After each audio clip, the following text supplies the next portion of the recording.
ধানমন্ডি ৩২ থেকে গ্রেপ্তার রিকশা চালককে হত্যা মামলার আসামি করা হয়নি। পেনাল কোডের নিয়মিত মামলায় তাকে গ্রেপ্তার করা হয়েছে বলে জানিয়েছে ঢাকা মেট্রোপলিটন পুলিশ।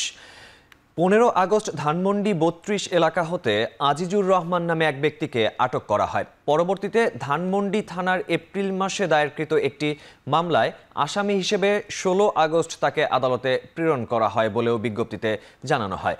প্রেস বিজ্ঞপ্তিতে জানানো হয়, সামাজিক যোগাযোগ মাধ্যম সহ বিভিন্ন গণমাধ্যমে আজিজুর রহমানের গ্রেপ্তার ও মামলা নিয়ে অহেতুক ভুল তথ্য ছড়ানো হচ্ছে, যা ডিএমপির দৃষ্টিগোচর হয়েছে।